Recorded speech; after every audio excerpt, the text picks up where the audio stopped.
ভোটারদের ভয় দেখানো দলকে রুখে দেবে জনগণ। সব ধর্মের মানুষকে নিয়ে দেশ গঠনের অঙ্গীকার তারেক রহমানের। ধানের শীষ জয়ী হলে বাস্তবায়ন হবে তিস্তা মহাপরিকল্পনা। যারা রাজনীতিকে পেশা হিসেবে নেয় তারাই চাঁদাবাজিতে জড়িত, হবিগঞ্জে জামায়াত আমির। ক্ষমতা পেলে জনগণের তহবিল ব্যক্তিগত কাজে ব্যবহার না করার প্রতিশ্রুতি।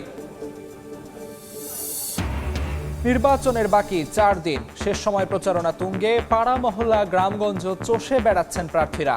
ভোটারের মন জয়ে দিচ্ছেন নানা প্রতিশ্রুতি। ইলেকশন ইঞ্জিনিয়ারিং এর পায়তারা করছে একটি দল, অভিযোগ বিএনপির। লেভেল প্লেইং ফিল্ড নিশ্চিতের আহ্বান, নির্বাচনে মুক্তিযুদ্ধ বিরোধীদের বয়কটের ডাক। এবং নারীদের আরও এক সাফ শিরোপার সামনে বাংলাদেশ। নেপালে অনূর্ধ্ব 19-এর ফাইনালে প্রতিপক্ষ ভারত। লিগ পর্বে ইন্ডিয়াকে হারানোয় আত্মবিশ্বাসী কোচ বাটলার।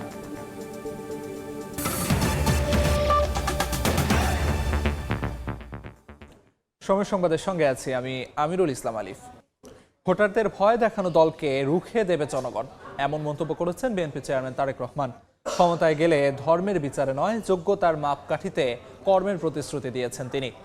ধানের শীষ জয়ী হলে তিস্তা মহাপরিকল্পনা বাস্তবায়নের প্রতিশ্রুতি তার। নীলফামারী ও ঠাকুরগাঁওয়ের জনসভায় ঐক্যবদ্ধ থেকেই দেশ পুনর্গঠনের কথা জানান বিএনপি চেয়ারম্যান। নুরুল আলম নয়নের ছবিতে হাসান ওয়ালির প্রতিবেদন।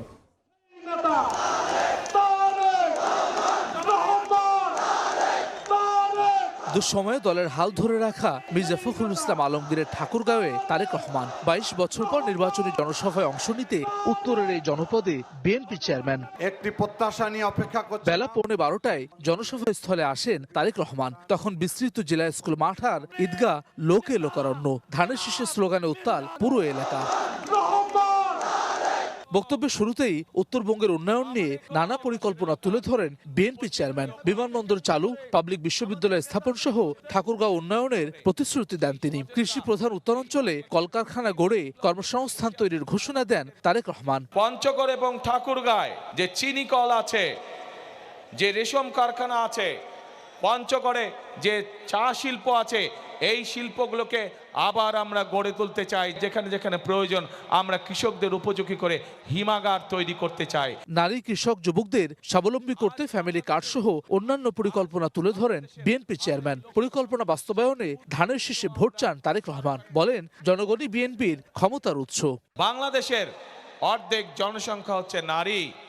এই নারীকে যদি আমরা আমাদের কর্মের সাথে সম্পৃক্ত করতে না পারি, তাহলে কোনোভাবেই দেশকে এগিয়ে নিয়ে যাওয়া সম্ভব না। আমরা হেলথ কেয়ারার নিযুক্ত করব, যাদের দায়িত্ব হবে গ্রামে গ্রামে গিয়ে মা বোনদের এবং শিশুদেরকে ঘরে বসে চিকিৎসা সুবিধা প্রদান করা। কৃষকদের পাশে যেমন আমরা দাঁড়াবো, কৃষি কার্ড নিয়ে কৃষি লোন যেরকম আমরা মওকুফ করব, ঠিক একইভাবে আমরা এই এলাকাকে কৃষি নির্ভর শিল্প আমরা এখানে বিকশিত করব।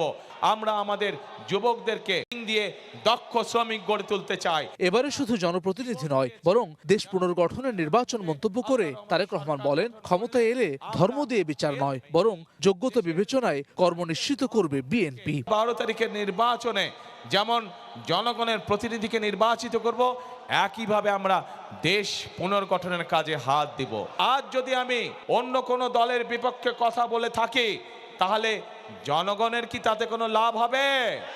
জনগণের লাভ হবে না। জনগণের জানতে চায় যে জনগণ যে আমাদেরকে ভোট দিবে, আমরা জনগণের জন্য কি করব। জনসভায় ঠাকুরগাঁও, নীলফামারী এবং পঞ্চগড়ের ধানের শীষের প্রার্থীদের পরিচয় করিয়ে দেন বিএনপি চেয়ারম্যান। বিএনপি মহাসচিব মির্জা ফখরুল ইসলাম আলমগীরের নির্বাচনী আসনে দাঁড়িয়ে উত্তরবঙ্গের উন্নয়নের রূপরেখা দিলেন বিএনপি চেয়ারম্যান। এসব রূপরেখা বাস্তবায়নে শহীদ রাষ্ট্রপতি জিয়াউর রহমান আর বেগম খালেদা জিয়ার ধানের শীষে ভোট চাইলেন তিনি। একই সঙ্গে সুষ্ঠু নির্বাচন সম্পন্ন করতে সবাইকে ঐক্যবদ্ধ থেকে সজাগ থাকার আহ্বান জানালেন বিএনপি চেয়ারম্যান। এরপর নীলফামারীর জনসভায় তারেক রহমান অভিযোগ করেন, একটি দল ভোটারদের ভয় দেখাচ্ছে, তাদেরকে রুখে দেওয়ার আহ্বান জানান তিনি। বিভিন্ন সময় তারা দেশ স্বাধীনের পর থেকে, দেশ স্বাধীনের আগে থেকে বিভিন্ন সময় তারা বিভিন্ন রূপ ধারণ করেছে। এই রূপ ধারণকারী, বহু রূপ ধারণকারী তারা আজকে বিভিন্ন জায়গায় বিভিন্ন ষড়যন্ত্রে লিপ্ত হয়েছে। কারণ তারা বুঝে গিয়েছে সারা বাংলাদেশের মানুষ ধানের শীষের পক্ষে রায় দেওয়ার সিদ্ধান্ত নিয়েছে। সেই জন্যই তারা বিভিন্ন ষড়যন্ত্রে লিপ্ত হয়েছে। পত্রিকার পাতায় বিভিন্ন সংবাদ মাধ্যমে আমরা দেখেছি তারা মা বোনদেরকে গিয়ে বিভ্রান্ত করছে। এছাড়া বিএনপি ক্ষমতায় গেলে তিস্তা মহাপরিকল্পনা বাস্তবায়ন ও সৈয়দপুর বিমানবন্দরকে আন্তর্জাতিক মানে উন্নীত করার প্রতিশ্রুতি দেন তারেক রহমান। কর্মসংস্থান বাড়াতে উত্তরাঞ্চলে প্রশিক্ষণ কেন্দ্র গড়ে তোলার প্রতিশ্রুতি দেন বিএনপি চেয়ারম্যান। হাসান ওয়ালি, সময় সংবাদ। রাজনীতি যাদের পেশা তারাই চাঁদাবাজির সঙ্গে জড়িত বলে দাবি করেছেন জামায়াত আমির ডাক্তার শফিকুর রহমান। রাজনীতি জামায়াত নেতাদের কাছে কোনো পেশা নয়, কর্তব্য বলেও মন্তব্য তার। ক্ষমতা পেলে জনগণের তহবিল ব্যক্তিগত কাজে ব্যবহার না করার প্রতিশ্রুতি দেন তিনি। সিলেট বিভাগীয় সফরের অংশ হিসেবে বিভিন্ন জেলায় জনসভায় যোগ দিয়ে এসব কথা বলেন জামায়াত আমির। নির্বাচনে আইন শৃঙ্খলা বাহিনীর প্রতি নিরপেক্ষ থাকার আহ্বান জানান তিনি।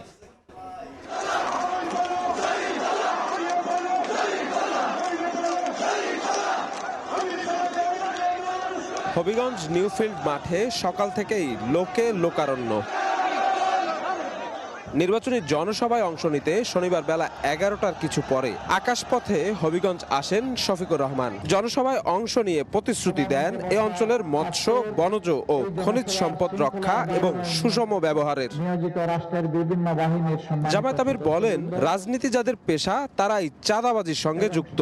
জামায়াতের নেতাকর্মীরা পেশা নয়, রাজনীতিকে কর্তব্য মনে করেন। এজন্য চরম দুঃসময়েও দেশ ছেড়ে যায়নি। ক্ষমতায় গেলে জনগণের তহবিল ব্যক্তিগত খাতে খরচ না করারও প্রতিশ্রুতি দেন ডাক্তার শফিকুর রহমান। রাজনীতি আমাদের পেশা নয়, রাজনীতিকে আমরা কর্তব্য হিসাবে নিয়েছি। রাজনীতিতে যারা পেশা হিসাবে নিয়েছে, দুর্নীতি, চাঁদাবাজি, মামলাবাজি, লুণ্ঠন এগুলা তারা করে। এই বাংলাদেশে দেখতে চাই না যে এই বাংলাদেশের চাঁদার জ্বালায় সমস্ত মানুষ অতিষ্ঠ। যদি বাংলাদেশের কোথাও কোনো দুর্বৃত্ত এই অপকর্ম করে, আমি আপনাদেরকে আহ্বান জানাবো, ওকে আপনারা সমুচিত শিক্ষা দেবেন। আমাদের যারা নির্বাচিত হবেন আল্লাহ তাআলার মেহেরবানিতে এবং আপনাদের দোয়া ভালোবাসা বুঝে তারা প্রতি বছর একবার জনগণের সামনে তাদের আয় ব্যয়ের হিসাব প্রকাশ করতে বাধ্য হবেন।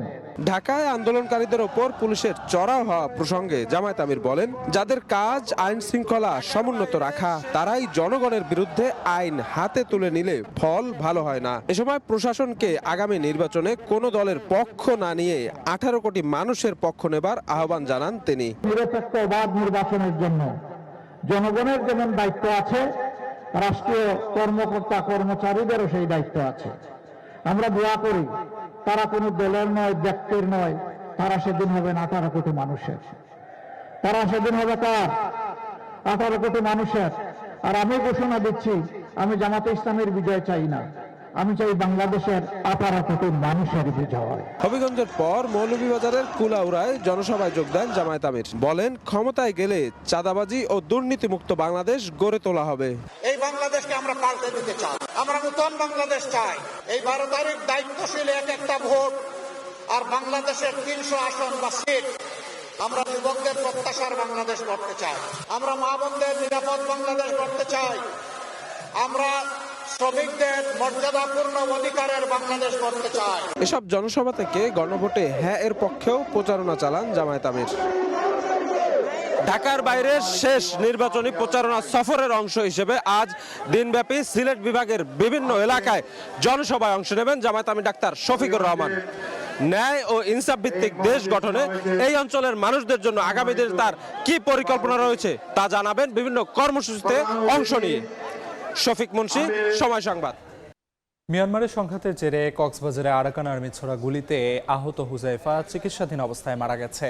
সকালে রাজধানীর জাতীয় ইনস্টিটিউট অব নিউরোসায়েন্স হাসপাতালে 27 দিন ধরে চিকিৎসাধীন থাকার পর মৃত্যু হয় তার।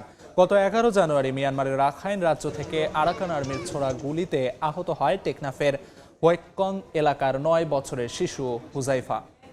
4 দফা দাবি না মানায় কাল থেকে আবারও অনির্দিষ্টকালে ধর্মঘটের ডাক দিয়েছে চট্টগ্রাম বন্দর রক্ষা পরিষদ। দুপুরে নগরীর প্রেস ক্লাবে সংবাদ সম্মেলন করে ঘোষণা দেন শ্রমিক নেতারা। এ সময় বহির্নোঙরের কার্যক্রমও বন্ধ রাখা হবে বলে জানানো হয়। শ্রমিক নেতারা আরও জানান, বৃহস্পতিবার নৌ উপদেষ্টার আশ্বাসের পরিপ্রেক্ষিতে 2 দিন কর্মবিরতি স্থগিত রাখা হয়। তবে এখনও শ্রমিকদের দাবি বাস্তবায়নের কোনো উদ্যোগ না নেয়ায় রোববার সকাল থেকে আবারও অনির্দিষ্টকালে ধর্মঘট চালিয়ে যাওয়ার ঘোষণা দেওয়া হয়। আন্তর্জাতিক প্রসঙ্গ, গাজায় যুদ্ধবিরতির মধ্যেও থেমে নেই ইসরায়েলি বর্বরতা। ৮ ঘন্টা সময় বেঁধে দিয়ে খান ইউনিসে আশ্রয় কেন্দ্রে বিমান হামলা চালিয়েছে নেতানিয়াহু বাহিনী। এ অবস্থায় যুদ্ধবিরতির কার্যকারিতা নিয়ে প্রশ্ন উঠছে। আবারও দেশের খবর, সিলেটে নির্বাচনী জনসভায় বক্তব্য রাখছেন জামায়াত আমির ডাক্তার শফিকুর রহমান। সরাসরি যাচ্ছি সেখানে। আমরা তাদের পাশে দাঁড়িয়ে মজবুতভাবে তাদেরকে সমর্থন এবং সহযোগিতা দেব। একই সাথে কথা হুঁশিয়ার করে দিয়ে বলেছিলাম, সাবধান, মামলা করতে গিয়ে একজন নিরপরাধ মানুষের নাম তালিকায় অন্তর্ভুক্ত করা যাবে না। আপনারা শুনে খুশি হবেন, সারা দেশে আমরা লাখ লাখ হাজার হাজার মামলা করি নাই, সব মিলাইয়া 750-এর মতো মামলা হয়েছে। 8টা মামলায় একজন করে মাত্র আসামি আসে, দ্বিতীয় কোনো আসামি আমরা খুঁজে পাই নাই, তাই দ্বিতীয় আসামির নাম আমরা লিখি নাই। আমাদের কর্মীরা আমাদের কথা রেখেছে, আলহামদুলিল্লাহ। সেই জায়গায় অনেকে শত শত মানুষ, এমনকি হাজারো মানুষকে মামলায় ঢুকিয়ে মামলা বাণিজ্য করেছেন। সম্মানিত সিলেটবাসী, এই যন্ত্রণা থেকে জাতি যখন মুক্তি পেল, আমরা আমাদের পুরানা সকল বন্ধুদেরকে অনুরোধ করেছিলাম, আমরা যারা মজলুম ছিলাম, মেহরবানি করে কেউ যেন জালিম না হই। এতদিন যে সমস্ত অত্যাচার আমাদের উপর করা হয়েছে, আমাদের কাছে জোর করে চাঁদা আদায় করা হয়েছে, ঘুষ নেওয়া হয়েছে, মামলা বাণিজ্য করা হয়েছে, দুর্নীতি করা হয়েছে আমাদেরকে সম্পৃক্ত করে, এখন আমরাই যেন সেই সমস্ত উপকর্মে জড়ায় না পড়ি। কিন্তু না, সবাই আমাদের কথা রাখেন নাই। কে রেখেছে কে রাখে না এটা তাদের ব্যাপার। সেন্সিবল নাগরিক হিসাবে এটা আমাদের দায়িত্ব ছিল, তাই আমরা অনুরোধ জানিয়েছি। যারা রেখেছেন তাদেরকে অভিনন্দন, যারা রাখতে পারেননি তাদের ব্যাপারে আমাদের কোনো বক্তব্য নাই। জনগণ তাদের নিজস্ব বিবেকের আয়নায়, বিবেকের আদালতে তাদের বিচার করবে, আমাদের এখানে বলার কিছু নেই। প্রিয় সম্মানিত সিলেটবাসী, এই সিলেটের আমি সন্তান, আপনাদের বুকেই আমি লালিত হয়েছি, বড় হয়েছি। এখানেই আমার শিক্ষা দীক্ষা, এখানে আমার কর্মজীবন, এখানে আমার রাজনৈতিক জীবন, এখানেই আমার সাংস্কৃতিক এবং সামাজিক কর্মকাণ্ড, সব কিছুর সাক্ষী আপনারা। আজকে আমি আপনাদের একজন হয়ে এখানে দাঁড়িয়েছি। আমি বাংলাদেশ জামাতে ইসলামের আমির হিসাবে এখানে দাঁড়াইনি। আমি আপনাদের একজন ভাই, একজন সন্তান, কারো চাচা, কারো মামা, কারো দাদা হয়ে আমি আজকে আপনাদের সামনে দাঁড়িয়েছি। আমাদের এই সিলেট নানা বৈচিত্র্যে একদম পূর্ণ। হাওড় বাওড়, ঝিল, খাল, নদী, পাহাড়, সমতল সব মিলিয়ে প্রিয় সিলেট বাংলাদেশের সবচাইতে বেশি খনিজ পদার্থ সম্পন্ন এলাকা হচ্ছে সিলেট। বাংলাদেশের সবচাইতে প্রবাসী নির্ভর এলাকা হচ্ছে সিলেট।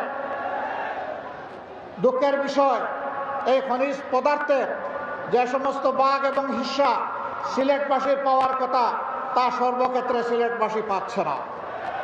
সিলেটের সকল জায়গায় এখনো গ্যাস পৌঁছে নাই। সিলেটের গ্যাস থেকে উৎপাদিত বিদ্যুৎ এখনো সব জায়গায় নিরবচ্ছিন্ন পাওয়া যায় না। সিলেটের নদীগুলোকে হত্যা করে কঙ্কাল এবং মরুভূমি বানানো হয়েছে। বর্ষা আসলে নদীর 2 কুল ভাঙে, নদী ভাঙনের কবলে অজস্র অসংখ্য মানুষ পড়ে। সিলেটের নির্বাচনী জনসভায় কথা বলছেন জামায়াত আমির ডাক্তার শফিকুর রহমান। তার বক্তব্যের বাকি অংশ দেখতে ভিজিট করুন সময় টিভির ফেসবুক পেজে। দিনাজপুরে নির্বাচনী জনসভায় বক্তব্য রাখছেন তারেক রহমান। সরাসরি চলে যাচ্ছে সেখানে। 13টি পরিবারের সদস্য এখানে বসে আছে। এই মানুষগুলোর স্বজনরা এই অধিকার অর্জনের জন্য, বাংলাদেশের মানুষের অধিকার অর্জনের জন্য নিজের জীবন উৎসর্গ করেছিল। গত 16 বছরে আমাদের বহু নেতাকর্মী অত্যাচার নির্যাতনের শিকার হয়েছিল বাংলাদেশের মানুষের এই রাজনৈতিক অধিকার অর্জনের জন্য। আজ আমাদের সামনে এই আল্লাহর রহমতে এই সুযোগ এসেছে। আজ আল্লাহর রহমতে আমাদের সামনে এই সুযোগ এসেছে। আজকে আমরা এই এলাকার যত মানুষ আছে, সে মুসলমান হোক, হিন্দু হোক, আদিবাসী হোক, খ্রিস্টান হোক, বৌদ্ধ হোক, সকলে মিলে আজকে 12 তারিখে আমরা আগামী 12 তারিখে আমরা আমাদের রাজনৈতিক অধিকার প্রয়োগ করব। এখন প্রিয় ভাই বোনেরা, এই যে রাজনৈতিক অধিকার প্রয়োগ করব, শুধু ভোট দিলেই হবে না, এই নির্বাচন হতে হবে। আমাদের আরেকটি লক্ষ্য বা উদ্দেশ্য আছে এই নির্বাচনের। কি সেটি? সেটি হলো দেশ পুনর্গঠনের নির্বাচন। বিগত 16-17 বছর ধরে এই এলাকা সহ দিনাজপুর এলাকা সহ সমগ্র উত্তরাঞ্চল সহ সমগ্র বাংলাদেশের মানুষকে তাদের অধিকার থেকে বঞ্চিত করা হয়েছিল, তাদেরকে তাদের ন্যায্য অধিকার থেকে বঞ্চিত করা হয়েছিল। সমগ্র বাংলাদেশের মানুষের চিকিৎসা ব্যবস্থা ভেঙে পড়েছে, নারীদের অধিকার থেকে নারীদেরকে বঞ্চিত করা হয়েছিল। তরুণ সমাজ, যুবক সমাজের সদস্য, তাদের কর্মসংস্থানের ব্যবস্থা ঠিক মতন করা হয়নি, এলাকার ঠিক মতন উন্নয়ন করা হয় নাই, মিল ফ্যাক্টরি স্থাপন করা হয় নাই। বাংলাদেশের ভবিষ্যৎ সন্তান যারা, তাদের শিক্ষার ব্যবস্থা ঠিকভাবে করা হয় নাই, এলাকার রাস্তাঘাটে ঠিকভাবে পুনর্নির্মাণ করা হয় নাই, মেরামত করা হয় নাই, হাসপাতালগুলোতে ঠিক মতন ডাক্তারের ব্যবস্থা করা হয় নাই, স্কুল কলেজগুলোতে ঠিক মতন শিক্ষকদের ব্যবস্থা করা হয় নাই। প্রিয় ভাই বোনেরা, এই অবস্থার পরিবর্তন করতে হবে। আপনারা কি এই অবস্থার পরিবর্তন করতে চান? তাহলে প্রিয় ভাই বোনেরা, আমরা অতীতে দেখেছি ধানের শীষ যতবার দেশ পরিচালনার দায়িত্বে ছিল, ধানের শীষ চেষ্টা করেছে যে এলাকার উন্নয়ন করতে, স্কুল কলেজ রাস্তাঘাট মসজিদ মাদ্রাসা নির্মাণের চেষ্টা করেছে। ধানের শীষ চেষ্টা করেছে কিভাবে নারীদের শিক্ষার ব্যবস্থা করা যায়, ধানের শীষ চেষ্টা করেছে কিভাবে বেকারদের কর্মসংস্থানের ব্যবস্থা করা যায়। প্রিয় ভাই বোনেরা, এই দিনাজপুর অঞ্চলকে সমগ্র বাংলাদেশ জানে কৃষি প্রধান দেশ হিসাবে, কৃষি প্রধান এলাকা হিসাবে, তাই তো নাকি? এখন এই কৃষি প্রধান যে অঞ্চল, কৃষি প্রধান যে এলাকা, এই এলাকায় আমরা চাই কৃষির সাথে সম্পর্কিত শিল্প গড়ে তুলতে ধীরে ধীরে, যাতে করে কৃষির সাথে, যেমন এই এলাকার লিচু বিখ্যাত, বাংলাদেশ বিখ্যাত, জগৎ বিখ্যাত এই এলাকার লিচু, কিন্তু এই লিচুকে প্রক্রিয়াজাতকরণের মাধ্যমে আমরা বিদেশে রপ্তানি করতে পারবো, কিন্তু সেইটা এখনো করা সম্ভব হয়নি। কিন্তু 12 তারিখের নির্বাচনে ইনশাল্লাহ বিএনপি জয়যুক্ত হলে, ধানের শীষ জয়যুক্ত হলে, আমরা চাই এই দিনাজপুরের লিচুকে আমরা যাতে বিদেশে পাঠাতে পারি, হিমাগারে ঠিকভাবে রাখতে পারি, সেই পদক্ষেপ আমরা নিতে চাই। প্রিয় ভাই বোনেরা, এই এলাকার কাঠারিভোগ চাল জগৎ বিখ্যাত, এই এলাকার কাঠারিভোগ চাল, এই চালকে আমরা পৃথিবীর আনাচে কানাচে রপ্তানির মাধ্যমে পৌঁছে দিতে চাই। আপনারা কি চান? ইনশাল্লাহ আমরা সেই কারখানা এখানে তৈরি করতে চাই। লিচুর জন্য আমরা লিচু যাতে প্রক্রিয়াজাতকরণের মাধ্যমে সারা পৃথিবীতে পৌঁছে দেওয়া যায়, সেটির কারখানা আমরা এখানে তৈরি করতে চাই। প্রিয় ভাই বোনেরা, এই এলাকায় শুধু রপ্তানিমুখী বা শিল্প স্থাপন করলেই হবে না।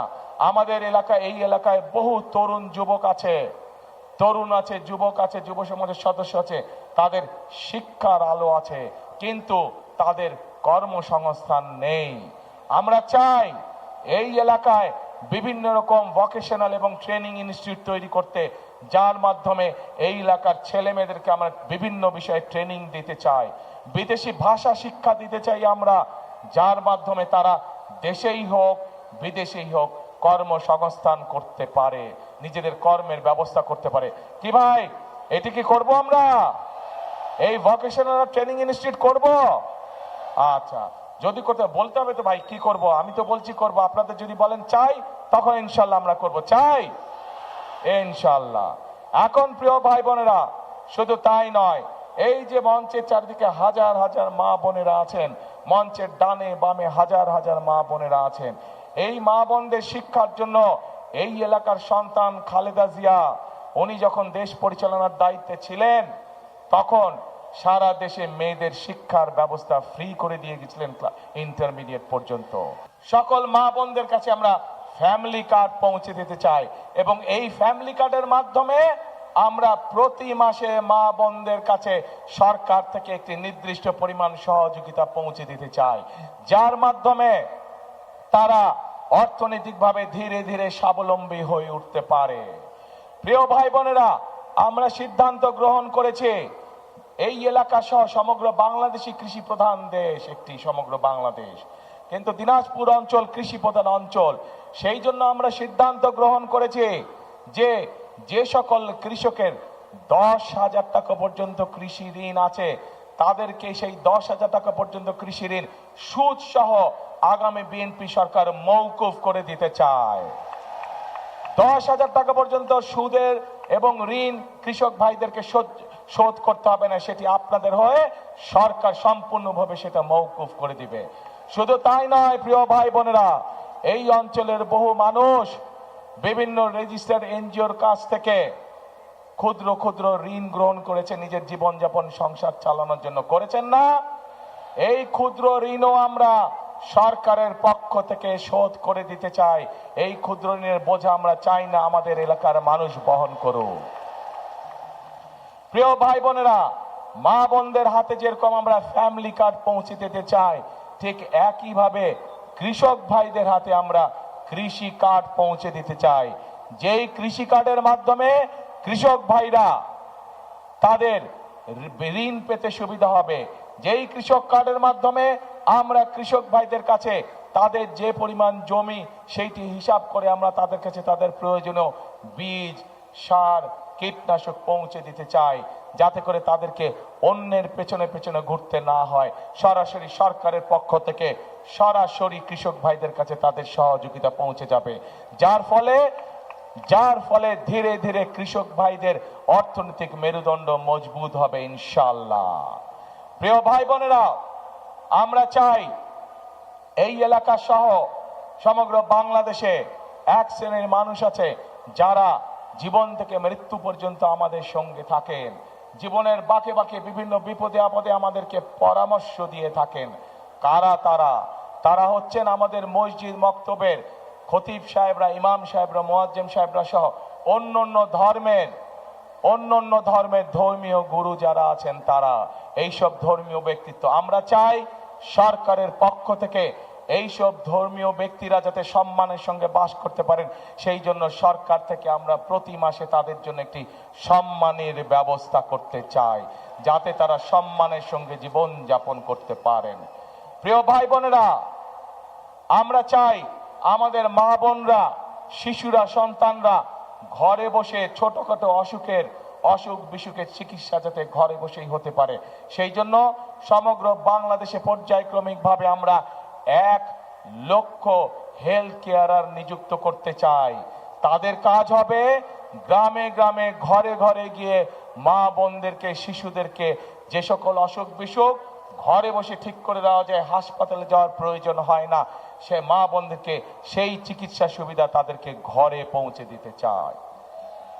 এখন প্রিয় ভাই বোনেরা, একই সাথে আমরা আমাদের শিক্ষকদেরকে আমরা বিভিন্ন প্রকার ট্রেনিং দিতে চাই, যাতে করে শিক্ষকরা সঠিকভাবে আমাদের শিশুদেরকে, সন্তানদেরকে সঠিকভাবে শিক্ষা প্রদান করতে পারেন।